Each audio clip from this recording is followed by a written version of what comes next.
ഈശോയുടെ മൃതശരീരം മാതാവിൻ്റെ മടിയിൽ കിടത്തുന്നു. ഒരു തുള്ളി വെള്ളം പോലും നൽകാതെ 7 ദിവസം നീണ്ടുനിന്ന റാഗിങ്ങിന് ശേഷം സിദ്ധാർത്ഥൻ മരണത്തിന് കീഴടങ്ങി. അവന് മിണ്ടാപ്രാണികളോട് പോലും സ്നേഹമായിരുന്നു. അതുകൊണ്ട് തന്നെ വെറ്റിനറി വൈദ്യം പഠിക്കാൻ തീരുമാനിച്ചാണ് യാത്രയായത്. പാറയിടുക്കിലും ഹോസ്റ്റൽ മുറിയിലുമൊക്കെ അവനെ വേട്ടയാടിയത് സമപ്രായക്കാർ.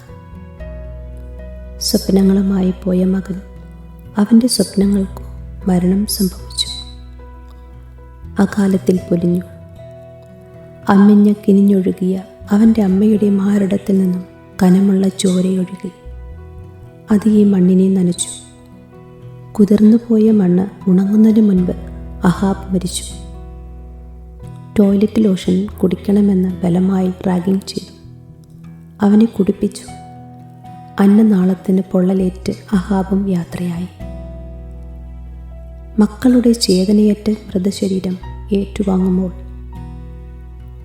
വേദനകളുടെ, നഷ്ടങ്ങളുടെ കണ്ണുനീരിനെ തടഞ്ഞു നിർത്തി ഉള്ളിലൊഴുക്കി ഉരുകുന്ന അപ്പന്മാരുടെ ചങ്ക് പിടഞ്ഞുകൊണ്ടേയിരിക്കുന്നു.